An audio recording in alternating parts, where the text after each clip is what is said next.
मैंने पुनर्जन्म लेने के बाद सबसे पहला काम पागलों की तरह पढ़ाई छोड़कर अपनी बॉडी को ट्रेन करना शुरू किया। यहाँ तक कि टीचर्स की फेल करने की चेतावनी और मेरी गर्लफ्रेंड लियू रोयान के ब्रेकअप का भी मुझ पर कोई असर नहीं हुआ, क्योंकि मैं जानता था कि सिर्फ 1 महीने बाद पूरी दुनिया में अलग अलग डेविल फ्रूट्स उगने वाले हैं। उस समय जो भी डेविल फ्रूट हासिल करेगा उसे असाधारण शक्तियां मिलेंगी। पिछले जन्म में मुझे भी एक असाधारण शक्ति मिली थी, लेकिन मेरी फ्रूट एबिलिटी कमजोर थी और मेरी फिजिकल फिटनेस भी ज्यादा अच्छी नहीं थी, इसलिए मैं ज़ॉम्बी होर्ड में बुरी तरह मारा गया। अब जबकि मुझे दूसरा मौका मिला था तो जाहिर है कि मैं अपने फ्यूचर नॉलेज का पूरा फायदा उठाने वाला था और हर उस चीज को पकड़ने वाला था जिसे इस्तेमाल किया जा सके। मेरी जानकारी के मुताबिक पास ही एक डेविल फ्रूट मौजूद था, स्कूल के बगल वाली फलों की दुकान में। उस दुकान का नाम भी बड़ा अजीब था, गाइड यू टू ब्यूटीफुल। लेकिन मुझे यह नहीं पता था कि वह डेविल फ्रूट आखिर किस दिन प्रकट होगा, इसलिए मैं हर दिन उस दुकान पर कुछ फल खरीदने जाता और साथ ही यह भी देखा कि वह डेविल फ्रूट आया है या नहीं। लेकिन आज जब मैं हमेशा की तरह दुकान में घूम रहा था और पाइनएप्पल सेक्शन तक पहुंचा, तभी 2 हरी रंग की छोटी शाखाओं ने अचानक मेरा ध्यान खींच लिया। मैंने ऊपर रखे पाइनएप्पल हटाए और उन शाखाओं का असली शरीर मेरी आंखों के सामने आ गया। बिल्कुल सही, यह मेरी यादों वाली उसी डेविल फ्रूट जैसी थी। यही वन पीस दुनिया के 4 एम्परर्स में से काइडो का डेविल फ्रूट था। मैंने तेजी से बिल चुकाया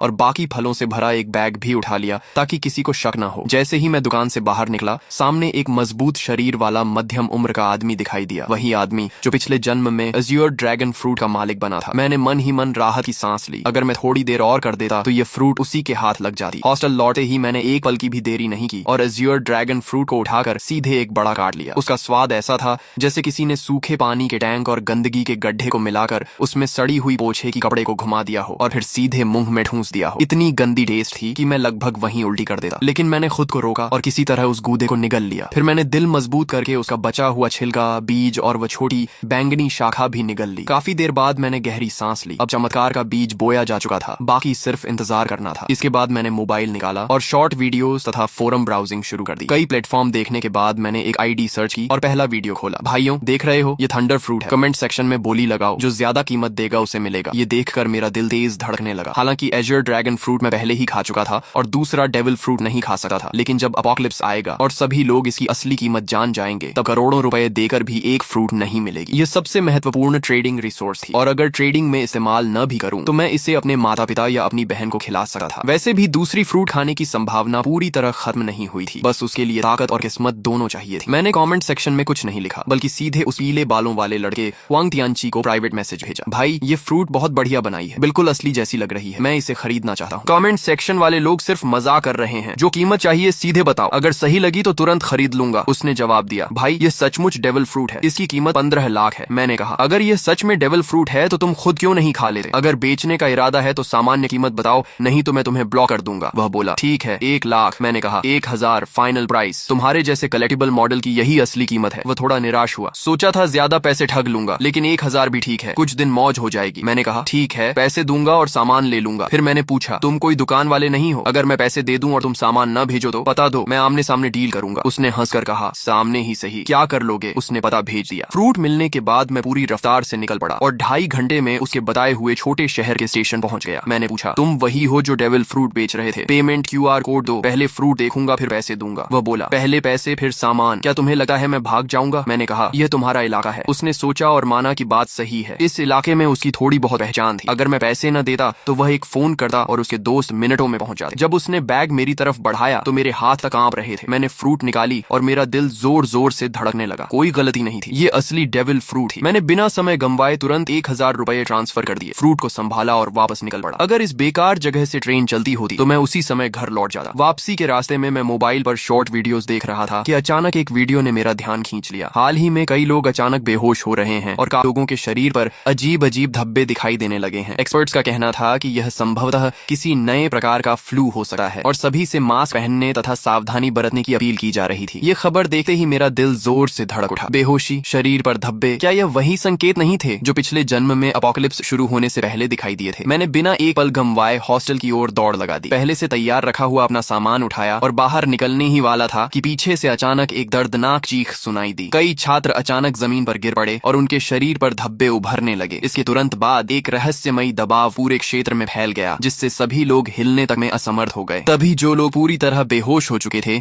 वे अचानक झटके से उठ बैठे। उनकी आंखें लाल हो गईं, नाखून लंबे और नुकीले हो गए और वे पागलों की तरह एक एक कमरे से बाहर निकलने लगे। देखते ही देखते पूरे हॉस्टल में अफरा तफरी मच गई और अनगिनत छात्र रोते चिल्लाते बाहर की ओर भागने लगे। लेकिन उसी क्षण मैंने महसूस किया कि मेरे ब्लड लाइन की गहराइयों से एक शक्ति जाग रही है। मेरे शरीर में एज्योर ड्रैगन की शक्ति उभरने लगी। मैंने सिर उठाकर एक गूंजती हुई गर्जना की। मेरी त्वचा पर नीले ड्रैगन स्केल्स उभर आए, सिर पर ड्रैगन हॉर्न्स निकल आए और मेरे हाथ ड्रैगन क्लॉज में बदल गए। मेरा पूरा शरीर हाइब्रिड ड्रैगन फॉर्म में बदलने लगा। गलियारे में मौजूद छात्र मुझे देखकर बुरी तरह डर गए, क्योंकि उनकी नजर में मैं भी उन लोगों की तरह एक मॉन्स्टर बन चुका था। लेकिन इस हाइब्रिड फॉर्म ने मेरी फिजिकल स्ट्रेंथ, डिफेंस, स्पीड और रिकवरी एबिलिटी को कई गुना बढ़ा दिया था। तभी पीछे से 2 ज़ॉम्बीज दहाड़ते हुए मेरी तरफ झपटे। मैंने ड्रैगन क्लॉ घुमाई और उन्हें एक ही वार में दूर फेंक दिया। तभी एक और ज़ॉम्बी दूसरे कमरे से बाहर निकला। मैंने मुंह खोलकर गर्म सांस छोड़ी और अगली ही क्षण आग की लपटों ने उसे राख में बदल दिया। लेकिन सिर्फ इतनी सी फ्लेम ब्रेथ के बाद ही मुझे अपनी स्टैमिना तेजी से घटी हुई महसूस हुई। डेविल फ्रूट की असली ताकत स्टैमिना पर निर्भर करती है। भविष्य में हाकी कितना भी आम क्यों न हो जाए, आखिरकार खर्च स्टैमिना का ही होता है। अपोकलिप्स के शुरुआती चरण में हर किसी की फिजिकल लिमिट बहुत कम होती है। मैं काइडो जैसी ओनी रेस से नहीं था और न ही उसके जैसा मॉन्स्टर कॉन्स्टिट्यूशन रखता था। इसलिए एज्योर ड्रैगन फ्रूट मिलने के बावजूद मैं उसकी पूरी ताकत नहीं निकाल सकता था। लेकिन मेरे पास इसका समाधान था। मैंने अपना बेसबॉल बैट उठाया। यह खास तौर पर बनवाया गया हैवी रीइंफोर्स्ड बैट था, जो ज़ॉम्बी के सिर कुचलने के लिए बिल्कुल परफेक्ट था। मैंने बैट घुमाया और उस पर बिजली की लहरें दौड़ने लगी। एज्योर ड्रैगन फ्रूट हवा, आग और बिजली तीनों एलिमेंट्स को कंट्रोल कर सकता था। भले ही इसकी ताकत लोजिया फ्रूट्स जितनी ना हो, लेकिन अटैक एनहांस करने के लिए यह काफी थी। मैं गलियारे में ज़ॉम्बीज का सफाया करता हुआ आगे बढ़ता गया और जल्दी ही बाकी छात्रों का ध्यान मेरी तरफ गया। लगातार ज़ॉम्बीज को खत्म करने की वजह से उन्हें भागने और सांस लेने का मौका मिल रहा था। बिजली से घिरा मेरा बेसबॉल बैट सचमुच थंडर बागवा जैसा लग रहा था। लगभग हर ज़ॉम्बी मेरे सामने एक ही वार में खत्म हो रहा था। लेकिन मैं इस कत्लेआम के रोमांच में नहीं डूबा। लड़ते हुए मैं तेजी से नीचे की ओर बढ़ता रहा। मेरा पहला लक्ष्य था किसी भी कीमत पर घर पहुंचना, ताकि इस जन्म में मेरे माता पिता और मेरी छोटी बहन को फिर कभी अपमान और अत्याचार न सहना पड़े। दूसरा लक्ष्य था जितनी जल्दी हो सके 100 ज़ॉम्बीज मारना, क्योंकि जो व्यक्ति अकेले 100 ज़ॉम्बीज खत्म करता उसके लिए डिवाइन स्पेस खुल जाती थी। वहां से मैं 3 कलर हाकी की ट्रेनिंग मेथड प्राप्त कर सकता था और अपनी ताकत तेजी से बढ़ा सकता था। एज्योर ड्रैगन उड़ सकता था, लेकिन मेरी मौजूदा स्टैमिना इतनी नहीं थी कि मैं उड़कर घर पहुंच सकूं। इसलिए मैं लोहे के बैट को घुमाते हुए एज्योर ड्रैगन वॉर गॉड की तरह आगे बढ़ता गया। मेरे पीछे बड़ी संख्या में छात्र जमा हो गए जो मेरे पीछे पीछे निकलना चाहते थे, लेकिन उन्हें नहीं पता था कि अपोकलिप्स में कहीं भी सेफ प्लेस नहीं होती। कई बार हॉस्टल का दरवाजा बंद करके अंदर छिपे रहना ज्यादा समय तक जिंदा रख सकता था। जब मैं हॉस्टल से बाहर निकला तो नीचे का दृश्य देखकर मेरी आंखें सिकुड़ गईं। यह स्कूल कभी एक मास ग्रेवयार्ड हुआ करता था। कैंपस में यह अफवाह मशहूर थी कि यहाँ यिन एनर्जी बहुत ज्यादा है और इसी वजह से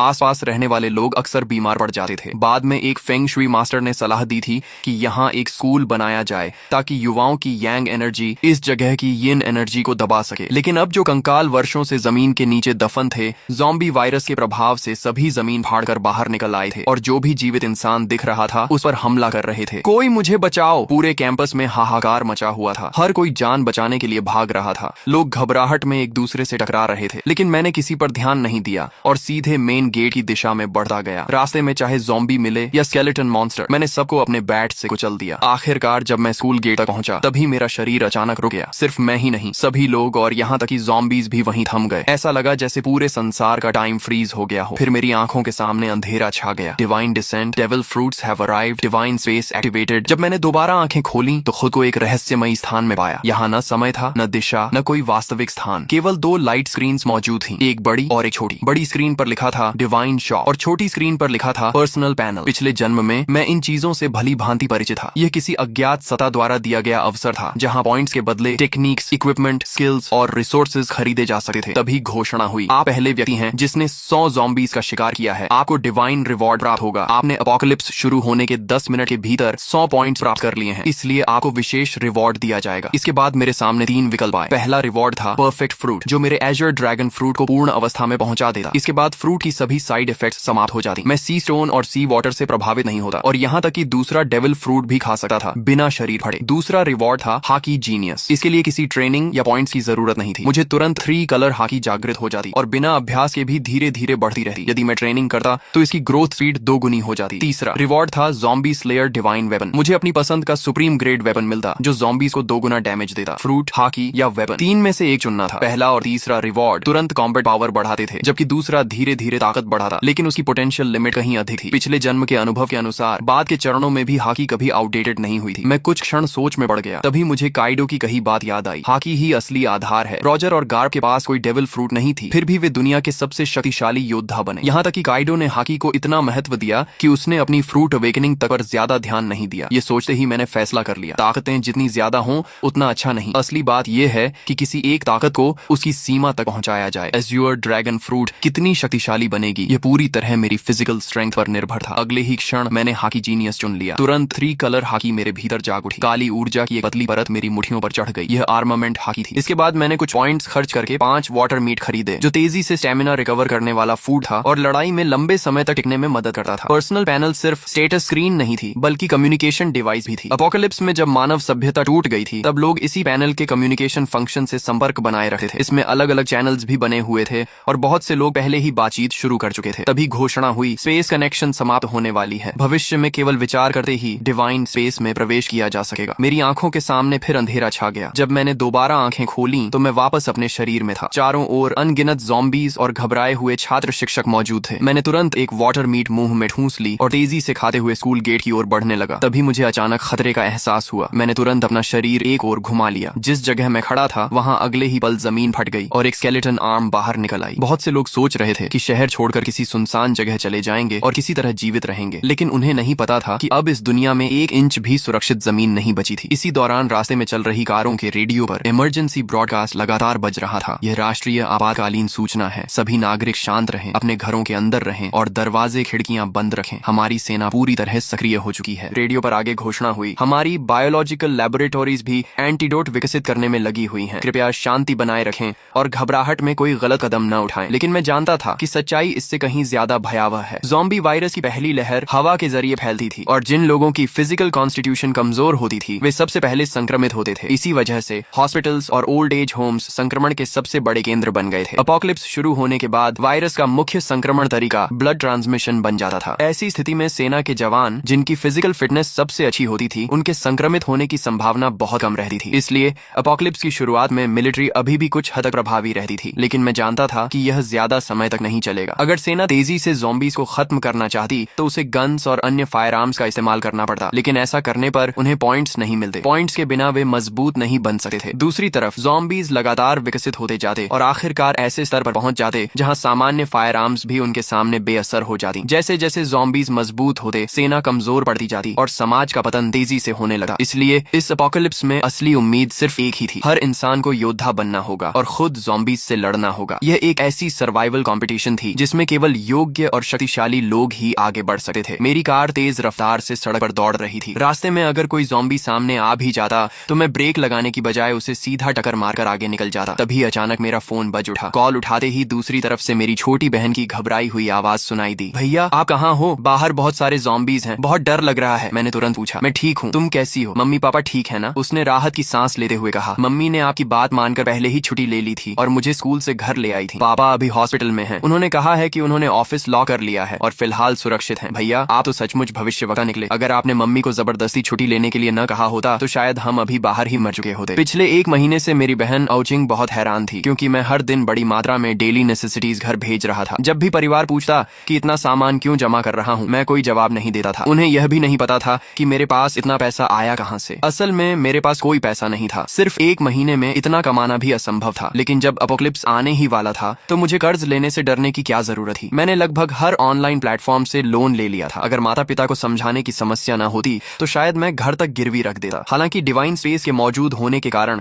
बहुत ज्यादा रिसोर्सेज जमा करने की जरूरत भी नहीं थी। यह सामान सिर्फ इमरजेंसी के लिए था। हम बात ही कर रहे थे कि सामने एक लग्जरी कार अचानक रास्ते में कूद पड़े ज़ॉम्बी से बचने की कोशिश में पलट गई। उसी पल एक भयानक चेन कलिजन शुरू हो गई। पीछे आ रही कई गाड़ियां एक दूसरे से टकरा गईं और कुछ ही सेकंड में सड़क पर तबाही मच गई। कई लोग वहीं मारे गए, लेकिन मैं पहले से जानता था कि ऐसा होगा। अब रुकना संभव नहीं था। मैंने तुरंत अपना बैकपैक और बेसबॉल बैट पकड़ा, एज्योर ड्रैगन फॉर्म में बदल गया और कार की छत तोड़कर सीधे आसमान में उड़ गया। बादलों और धुंध ने मेरे विशाल ड्रैगन बॉडी को ऊपर उठाया और मैं तेजी से आसमान की ओर बढ़ गया। यह चमत्कारी दृश्य देखकर सड़क पर मौजूद सभी लोग स्तब्ध रह गए। पहले से भयानक कार एक्सीडेंट अब और भी ज्यादा अराजक हो गया, लेकिन मुझे नीचे हो रहे हंगामे से कोई मतलब नहीं था। मैं सीधे बादलों के बीच घुस गया और अपने घर की दिशा में उड़ने लगा। बीच बीच में मैं बैकपैक से वाटर मीट निकाल कर खाता ताकि स्टेमिना रिकवर होती रहे। मेरी मौजूदा ताकत इतनी नहीं थी कि मैं लगातार लंबे समय तक उड़ सकूं। आखिरकार जब सारी वाटर मीट खत्म हो गई तो मुझे जमीन पर उतरना पड़ा और मैं वापस ह्यूमन फॉर्म में बदल गया। मैंने आसपास नजर दौड़ाई। फिलहाल वहां कोई ज़ॉम्बी दिखाई नहीं दे रहा था। मैंने तुरंत डिवाइन स्पेस में प्रवेश किया और फिर से 5 वाटर मीट एक्सचेंज कर ली और उन्हें बैकपैक में भर लिया। इस समय मेरे बैकपैक में सिर्फ 5 वाटर मीट और एक थंडर फ्रूट थी। एक वाटर मीट खाने के बाद मैंने दोबारा उड़ान नहीं भरी, क्योंकि वाटर मीट स्टेमिना तो रिकवर कर सकती थी, लेकिन अगर लगातार उसी पर निर्भर रहा जाए तो स्टेमिना कंजम्पशन और तेज हो जाती थी। साथ ही मेंटल फटीग को यह बिल्कुल रिकवर नहीं कर सकती थी। मैंने मैप खोला और अपनी स्थिति देखी। मुझे किसी हाईवे तक पहुंचना था और वहां से एक व्हीकल हासिल करनी थी। दिशा तय करने के बाद मैं फिर से एज्योर ड्रैगन में बदल गया। इस बार मैं सिर्फ 10 मिनट तक उड़ा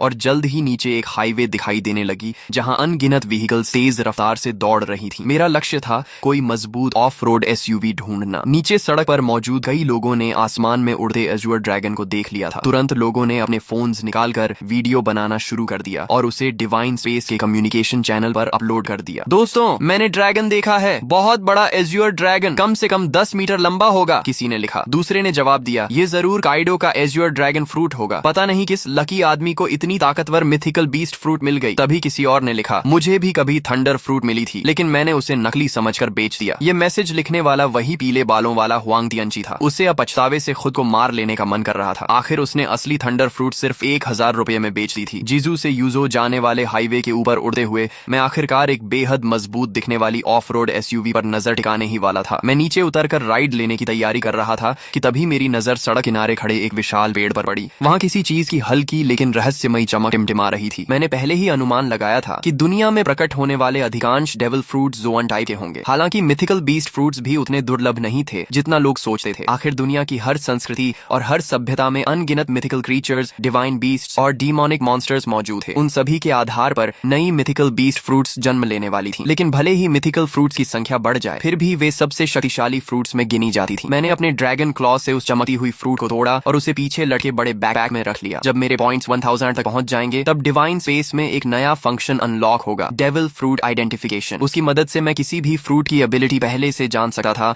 और किसी बेकार फ्रूट को खाने से बच सकता था। हालांकि यह सुविधा बहुत महंगी थी। हर आइडेंटिफिकेशन के लिए पूरे 1000 पॉइंट्स खर्च करने पड़ते थे। मैं दोबारा उस ऑफ रोड एसयूवी का पीछा करने ही वाला था कि अचानक आगे चल रहा एक बड़ा ट्रक बुरी तरह पलट गया। उसी पल उसके अंदर से 3 ज़ॉम्बीज बाहर निकले और आसपास की गाड़ियों पर हमला करने लगे। लेकिन उस समय किसी के पास रुकने का साहस नहीं था। एक ड्राइवर ने एक्सेलरेटर पूरी ताकत से दबाया और सीधे ज़ॉम्बीज के ऊपर गाड़ी चढ़ा दी। फिर वह गाड़ी को दाएं बाएं घुमाकर ज़ॉम्बीज को गिराने की कोशिश करने लगा। उसकी इस हरकत ने तुरंत एक और चेन एक्सीडेंट पैदा कर दिया। मैंने उधर सिर्फ एक नजर डाली और फिर पलटे हुए ट्रक के पास उतर गया। ह्यूमन बीस्ट फॉर्म में बदलकर मैंने ट्रक के किनारे को पकड़ लिया और एज्योर ड्रैगन की विशाल शक्ति का इस्तेमाल करते हुए उसे जबरदस्ती सीधा खड़ा कर दिया। एज्योर ड्रैगन फ्रूट द्वारा दी गई स्ट्रेंथ वास्तव में भयावह थी। इसके बाद मैं ट्रक के अंदर घुसा और खुद उसे चलाने लगा। जब धीरे धीरे मुझे एहसास हुआ कि वे सभी मेरी ट्रक के पीछे पीछे चल रही हैं। मैंने रियर व्यू मिरर में यह दृश्य देखा, लेकिन मुझे इससे कोई फर्क नहीं पड़ा। जब तक वे मेरे काम में रुकावट नहीं डालते, उन्हें मेरे पीछे आने से कोई समस्या नहीं थी। रास्ते भर बार बार एक्सीडेंट्स होते रहे। मैं समय समय पर ट्रक से उतरता, ज़ॉम्बीज को खत्म करता और सड़क साफ करता। तभी एक मोटा और अमीर दिखने वाला मध्यम उम्र का आदमी मुस्कुराते हुए मेरे पास आया और बोला, अगर आप मेरी सुरक्षा करेंगे तो मैं आपको जितना पैसा चाहिए उतना दे सकता हूँ। मैंने उसकी तरफ ठंडी नजर से देखा और कहा, एक कदम और आगे बढ़ाया तो मरोगे। वह आदमी इतना डर गया कि अनजाने में वहीं घुटनों के बल बैठ गया। उस समय मेरी ड्रैगन फॉर्म और उससे निकल रही किंगली ऑरा उसे ऐसे महसूस हो रही थी जैसे उसके सामने कोई सर्वोच्च शासक खड़ा हो। मेरी हल्की सी कॉन्करर्स हाकी ने आसपास खड़े कई लोगों को डर से जड़ कर दिया। फिर भी मौत का डर इंसान से कुछ भी करवा सकता है। एक बेहद खूबसूरत मैच्योर वुमन हिम्मत करके मेरे पास आई। अपोकलिप्स के बीच भी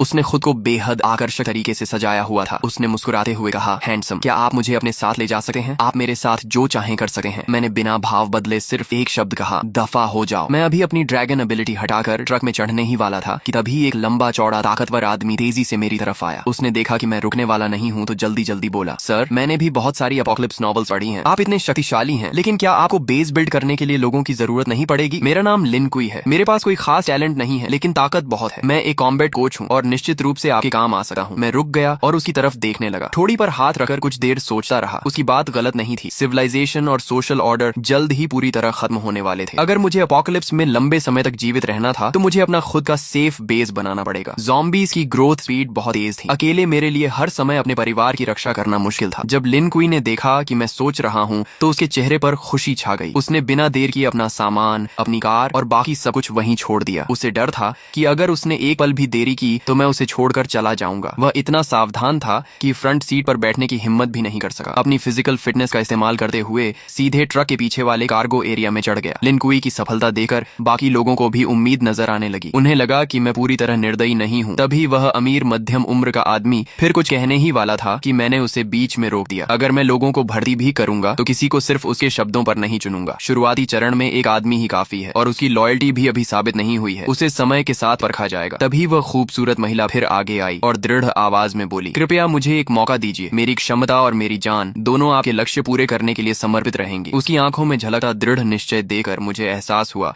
कि यह महिला साधारण नहीं है, शायद इसमें वाकई कुछ खास था। मैंने कुछ सेकंड तक उसे ध्यान से देखा और फिर कहा, गाड़ी में चढ़ जाओ। महिला खुशी से झूम उठी, लेकिन मेरी अनुमति के बिना वह भी फ्रंट सीट पर नहीं बैठी। उसने अपनी पूरी ताकत लगाकर ट्रक के पीछे वाले कार्गो एरिया में चढ़ना शुरू कर दिया। मैं यह सब देखकर मन ही मन सिर हिलाने लगा। शायद यह महिला सिर्फ एक सुंदर चेहरा नहीं थी, पीछे खड़े कई लोग भी इन दोनों की तरह मेरे साथ जाना चाहते थे। लेकिन जैसे ही मैंने हल्की सी कॉन्करर्स हाकी छोड़ी, सभी डर के मारे जमीन पर गिर पड़े। उनमें से किसी ने कांपती आवाज में कहा, हे भगवान, इस बॉस ने तो कॉन्करर्स हाकी भी जगा ली है। कुछ अनुभवी वन पीस फैंस तुरंत इस किंगली ऑरा को पहचान गए। मैं वापस ड्राइवर सीट पर बैठा और ट्रक को आगे बढ़ा दिया। करीब 2.5 घंटे की यात्रा के बाद आखिरकार मुझे सड़क किनारे एक सर्विस एरिया दिखाई दिया, लेकिन वह जगह पूरी तरह ज़ॉम्बीज़ के कब्जे में थी। रास्ते से गुजरने वाले लोग वहां फ्यूल और फूड लेने जाना चाहते थे, लेकिन वहां मौजूद ज़ॉम्बीज़ की भारी संख्या देखकर हिम्मत नहीं कर पा रहे थे। मगर मुझे इसकी चिंता नहीं थी। जैसे ही ट्रक वहां रुका, ज़ॉम्बीज़ का एक बड़ा झुंड हमारी तरफ दौड़ पड़ा। वे ड्राइवर कैबिन में तो नहीं घुस सकते थे,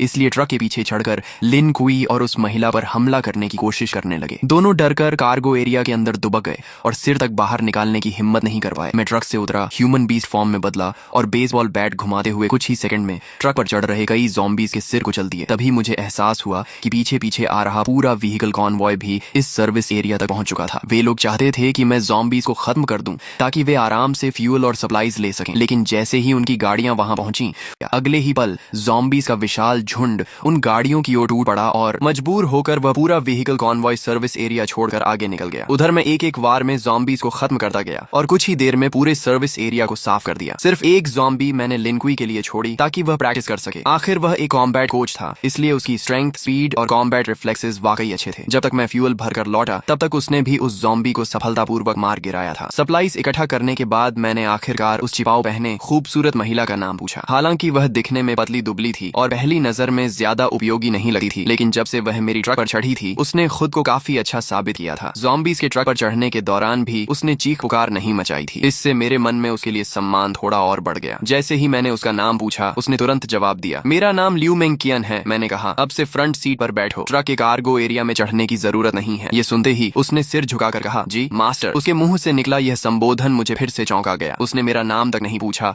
और सीधे मुझे मास्टर कहकर संबोधित करने लगी। जो व्यक्ति अपना ईगो और प्राइड छोड़ सकता है, वही एपोकलिप्स जैसी दुनिया में ज्यादा समय तक जीवित रह सकता है। थोड़ी देर बाद हम फिर से यात्रा पर निकल पड़े। रास्ते में मुझे एक बार फिर मेरी बहन आओ चिंग का फोन आया। भैया आप कहाँ हो? पापा हॉस्पिटल के ऑफिस में फंसे हुए हैं। मैंने सुना है हॉस्पिटल में सबसे ज्यादा ज़ॉम्बीज़ हैं। पापा के पास खाना पानी भी नहीं है। मुझे बहुत डर लग रहा है कि उन्हें कुछ हो न जाए। उसकी आवाज रोने जैसी हो गई थी। फोन के दूसरी तरफ मेरी माँ की आवाज भी सुनाई दी। हाउ हाउ, तुम्हारे स्कूल का क्या हाल है? तुम अपना ध्यान रखना, हम तुम्हें बचाने का कोई रास्ता ढूंढ लेंगे। मैंने कहा, माँ चिंता मत करो, मुझे काइडो का एजर ड्रैगन फ्रूट मिल गया है। डेविल फ्रूट का नाम सुनते ही आओ चिंग का डर काफी कम हो गया। हम भाई बहन पूरे 1 घंटे तक फोन पर बातें करते रहे। कॉल खत्म होने के बाद मैंने तुरंत अपने पिता को फोन किया। मैंने उन्हें बताया कि मैं अब एबिलिटी यूजर बन चुका हूँ और जल्द ही हॉस्पिटल पहुंचकर उन्हें बचा लूंगा। मैंने उन्हें सख्त हिदायत दी कि ऑफिस के अंदर छिपे रहें और बाहर निकलने की कोशिश न करें। दूसरी तरफ ऑफिस में फंसे एओ हाई भूख, प्यास और लगातार दरवाजा पीटे ज़ॉम्बीज़ की वजह से बेहद परेशान थे। वह आधी नींद और आधी बेहोशी की हालत में थे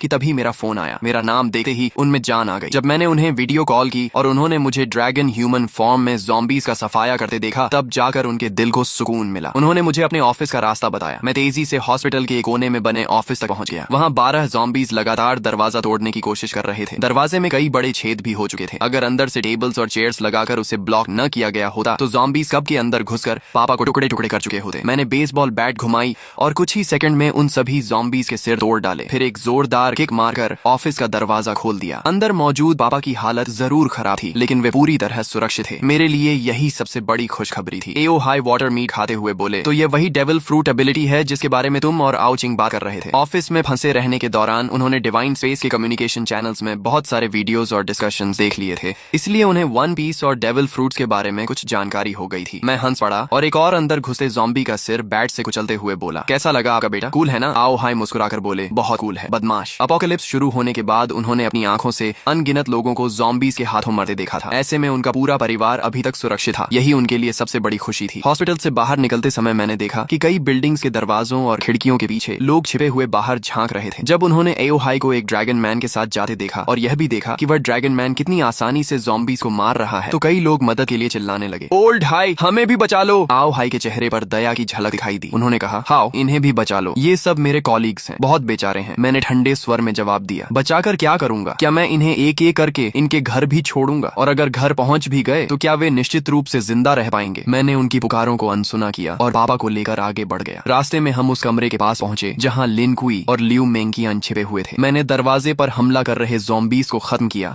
और फिर एक बार में दरवाजा तोड़ दिया। मुझे देखकर दोनों तुरंत बाहर आ गए और एक साथ बोले, मास्टर। ये सुनकर आओ हाई की आंखें फैल गईं। एक तरफ मांसपेशियों से भरा विशाल आदमी और दूसरी तरफ एक बेहद खूबसूरत महिला, दोनों मेरे सामने इतनी इज्जत से झुके हुए थे। खासकर लियू मेंकियन द्वारा मुझे मास्टर कहना उन्हें और भी अजीब लग रहा था। उनके चेहरे पर साफ लिखा था, हे भगवान, मेरा बेटा आखिर बाहर क्या क्या कर रहा है। यहाँ तक कि मेरी 2 जन्मों की मोटी चमड़ी भी थोड़ा गर्म हो गई। मैंने सामान्य बने रहने की कोशिश करते हुए कहा, ये दोनों रास्ते में मिले छोटे भाई बहन जैसे हैं। लेकिन आओ हाई की आंखें साफ कह रही थीं कि उन्हें मेरी बात पर जरा भी विश्वास नहीं हुआ। मैं और कुछ समझाने की बजाय चुप हो गया। हम सभी ट्रक तक पहुंचे। मैंने पापा को फ्रंट सीट पर बैठाया और लियू मेंकियन को फिर से कार्गो एरिया में भेज दिया। जब हम घर पहुंचे तो मेरी बहन आओ चिंग ने लियू मेंकियन को देखते ही आश्चर्य से मुंह खोल दिया। वाह, कितनी सुंदर महिला है। और अभी इसने भैया को क्या कहा, मास्टर? फिर उसने लिन कुई की तरफ देखा। और ये मसल मॉन्स्टर कौन है? अगर कोई कह दे कि यह स्पेशल फोर्सेस का सैनिक है तो भी मैं मान लूंगी। और ये भी भैया को बॉस कह रहा है। इस समय लियू मेंकियन एक परफेक्ट मेड की तरह दोनों हाथ पेट के सामने जोड़कर शांति से मेरे पीछे खड़ी थी। वहीं लिन कुई काफी असहज महसूस कर रहा था। वह मिलनसार व्यक्ति था,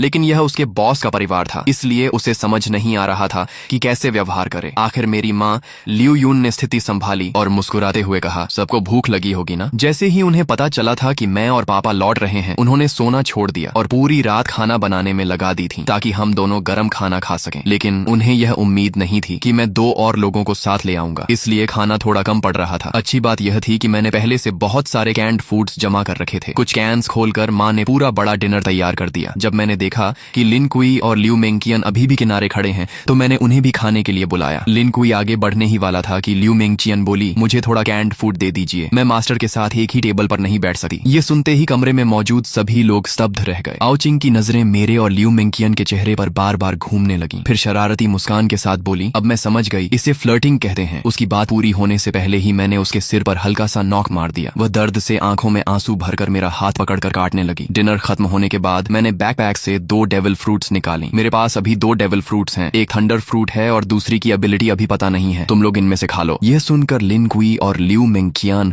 दोनों चौंक गए। उन्हें उम्मीद नहीं थी कि मेरे पास इतनी दुर्लभ चीजें भी मौजूद हैं। उनकी आंखों में चाहत साफ दिखाई दे रही थी। आओ चिंग उत्साह से दोनों फ्रूट्स को उठाकर देखने लगी। फिर उसने उन्हें माता पिता को दिखाया, लेकिन आओ हाई ने फ्रूट देकर वापस मुझे लौटा दी। आओ चिंग को दे दो, हमारी उम्र हो चुकी है, हम खाएंगे तो बर्बाद हो जाएंगी। माँ भी सहमत हो गई। हाँ, तुम्हारे जैसा बेटा हमारी रक्षा कर रहा है, हमारे लिए वही काफी है। इतनी कीमती चीज तुम्हारे पास रहेगी तो ज्यादा काम आएगी। मैंने समझाने की कोशिश की, मेरे पास पहले से एज्योर ड्रैगन फ्रूट है, मेरी ग्रोथ बहुत तेज होगी। लेकिन अगर आप लोग भी डेविल फ्रूट्स खा लेंगे तो ज़ॉम्बीज मारकर जल्दी पॉइंट्स कमा सकेंगे और हाकी ट्रेनिंग भी अनलॉक कर पाएंगे। अपोक्लिप्स में असली कैपिटल यही है। लेकिन काफी देर समझाने के बाद भी माता पिता नहीं माने। आखिर मैंने हार कर आओ चिंग की तरफ देखा। ठीक है, तुम चुन लो। आओ चिंग तो कब से इसी पल का इंतजार कर रही थी। उसने दोनों फ्रूट्स हाथ में लेकर बार बार देखा, लेकिन काफी सोचने के बाद उसने थंडर फ्रूट मुझे वापस दे दी। मैं हैरान रह गया, क्या तुम थंडर फ्रूट नहीं लोगी? लोजिया एलिमेंटलाइजेशन शुरुआती चरण में लगभग इनविंसिबल होती है और दूसरी फ्रूट की एबिलिटी क्या है यह भी नहीं पता। आओ चिंग मुस्कुराकर बोली, डिवाइन स्पेस में डीमन रिमूवल पोशन मिलती है, उससे डेविल फ्रूट की साइड इफेक्ट्स हट सकती हैं और इंसान दूसरी फ्रूट भी खा सकता है। भैया आप इतने मजबूत हो कि वह पोशन जरूर हासिल कर लोगे। थंडर फ्रूट आपके लिए ज्यादा उपयुक्त है, मैं दूसरी फ्रूट खा लूंगी। मैंने कुछ देर सोचा और कहा, ठीक है, लेकिन पहले इसकी आइडेंटिफिकेशन कर लेते हैं। अगर एबिलिटी अच्छी हुई तो तुम खा लेना। डेविल फ्रूट आइडेंटिफिकेशन 1000 पॉइंट्स के बाद अनलॉक होती थी। आओ चिंग को यह बात पता नहीं थी क्योंकि उसके पास अभी कोई पॉइंट्स नहीं थी। लेकिन मैं स्कूल से लेकर हॉस्पिटल तक ज़ॉम्बीज का इतना सफाया कर चुका था कि मेरे पॉइंट्स 1000 से भी ज्यादा हो चुके थे। तभी आओ चिंग ने जल्दी से सिर हिलाया, नहीं, 1000 पॉइंट्स बहुत ज्यादा हैं। इतना कहकर उसने मेरे जवाब का इंतजार तक नहीं किया। उसने तुरंत उस सुनहरी मकई जैसी दिखने वाली डेविल फ्रूट उठाई